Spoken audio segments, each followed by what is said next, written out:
Hi, this is Scott with eTrailer. Today we're taking a look at and installing our CURT Class 3 hitch on our 2019 Dodge Challenger. Our Dodge Challenger is a really popular vehicle, and our neighbor today wanted to get his set up so he could take his bike rack and put it on there and haul his bikes around, go into the trail, whatever he wants to do with it. Before he was using the type that mounts onto the trunk, and it really wasn't working out real great for him. So we got it all set up for him with the CURT hitch, and I think this has turned out really well. This CURT hitch we have on our Challenger, it does sit a little bit low, and you will be able to see the cross tube underneath on this one. But it is going to be a 2-inch by 2-inch receiver on this one, so it's going to accept most of your popular accessories that are on the market today. It is going to work out really good for cargo carriers with a rise in the shank, or it's also going to work really well with bike racks that also have a rise in the shank to give you a little bit more clearance. As far as weights go for this hitch is going to have a tongue weight rating of 350 pounds. That's going to be weight pushing down on the lower portion of your receiver itself. Now that's going to be the weight of your bike rack with your bikes loaded down on it, or your cargo carrier loaded down with all of your gear. Now for a gross trailer weight rating, we're looking at 3,500 pounds. That's going to be the weight of your trailer and everything you have loaded on that. Now keep in mind, it's always a good idea to take a look at your owner's manual and make sure that you're not exceeding any of your tow ratings that you have listed in there. So best bet is usually to go with the lowest number between your hitch and your owner's manual. This hitch is going to have a 5/8 pinhole opening. That's going to take your pin and clip. It's going to hold in any of your accessories that you put in the back. Now keep in mind, this hitch won't come with a pin and clip, so you may want to pick one up, but you can also take a look at a lot of your accessories will already come with an anti-rattle pin or may have a pin with that. And for your safety chain loops, these are really heavy duty and welded on. These are going to accept either your S-style hooks or your clevis style hooks. So either one of those are going to have you set up for your small trailer towing needs.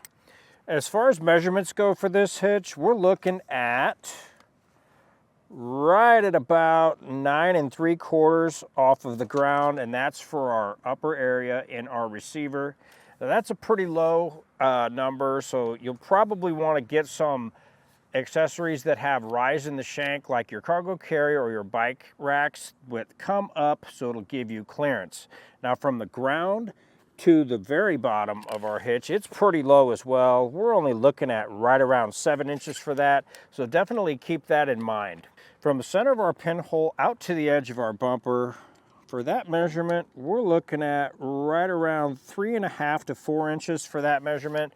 With that measurement, you'll be able to decide on that if any of your accessories that fold up or stow away will make any contact with the back of your vehicle. So if you have any questions or comments about this hitch for your Challenger, feel free to leave any questions or comments down below in the comment section, or you can get a hold of one of our experts here at eTrailer. They'd be glad to help you out. As far as installation goes, the exhaust is in the way a little bit, but it's definitely something you can get done yourself with a little bit of time and tools. If you don't have time to do this one yourself, or you don't have the tools or the space to do it, you can always take a look at our dealer locator and get something done for you locally. If it's something you feel like tackling yourself, stick around, watch our video, and we'll help you get it installed. To start our installation, one of the first things we're going to need to do is lower our exhaust on one side and pull our muffler off on the other. So what I'm going to do is I need to take a cam buckle strap, and I'm just going to get this set up to where I'm just in front of this exhaust right here. I'm going to pull that tight. That's going to help support our exhaust when we break this loose. But for now, we'll just leave it just like that. On each side, we're going to have 2 hangers. What we're going to need to do is take our 13mm socket, and we're just going to break these loose and remove these bolts and set these aside.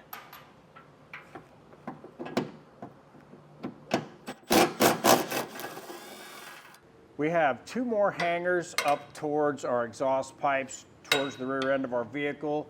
What I want to do now is we're going to have to pop off these isolators. So I'm going to take a little bit of soapy water, and I'm just going to pull down the exhaust, and I'm going to try and get some of that soapy water to go into the isolator. We're going to do that on both sides. kind of move that around a little bit. Now I just want to take our pry bar and we're going to try and work our isolators off on both sides.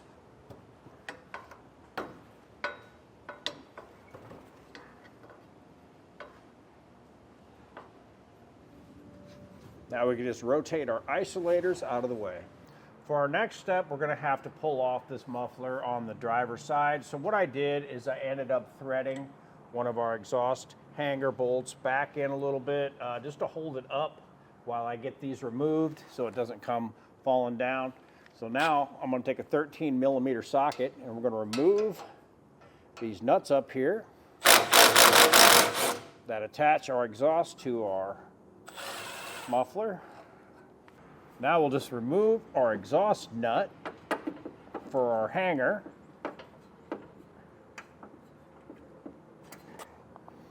While we hold up on our muffler.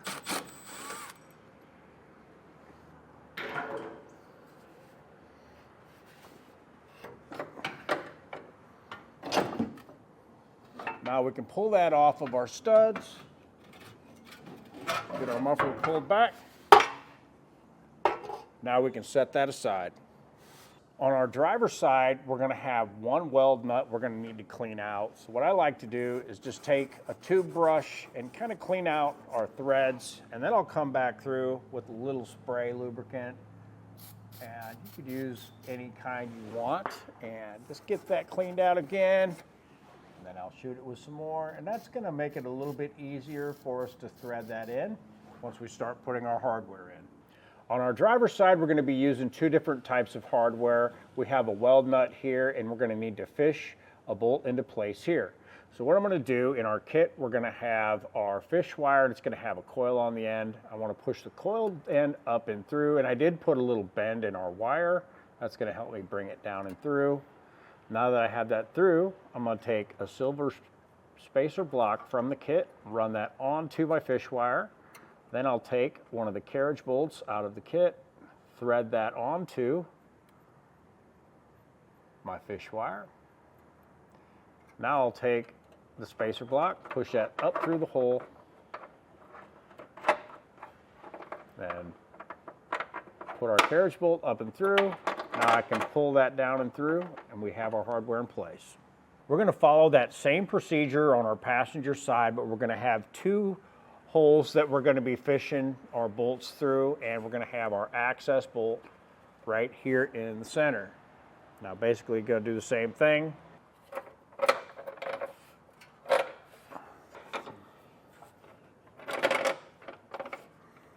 Now keep in mind, we are going to keep our fish wires on the ends of all of our bolts that we fished through. That's going to help us keep them in place when we run our hitch up into position. So for our hardware on our driver's side, we're going to have this bolt that comes in our kit, and we're also going to have this conical tooth washer. And when we get this in place, we want to make sure that the teeth are facing up towards our hitch when we get this in place. Now with an extra set of hands, I'm going to have Kurt help me out. And what we're going to do is we're going to get our hitch lifted into place. You just want to take your fish wires and run them through the corresponding holes. Now we'll get our hitch pushed up into position. We have to go up and over the exhaust on our passenger side.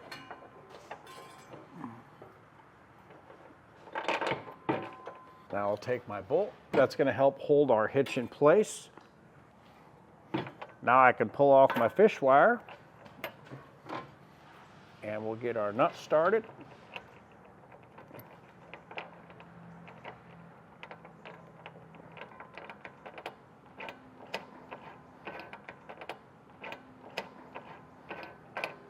Run that up finger tight. Now we'll get our hardware in on our other side. In order to make room for us to get our hardware up in here to torque it down and tighten it down, we're going to need to get this little trim piece around our exhaust out of the way so we can drop it down more. Now these aren't attached. This kind of just sits in there, and it has this part where it just won't let it get by. So behind this, we're going to have 4 10-millimeter screws in the back of it, and we're just going to get those broke loose and out of the way and see if I can get this to move enough where I can get our exhaust to come down out of the way.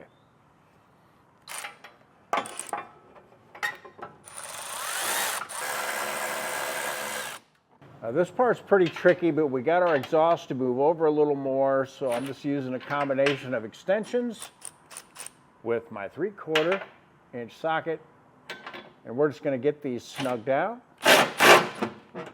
After we have everything snugged down, we'll come back through with our torque wrench and get everything torqued down to the specifications listed in our instruction manual.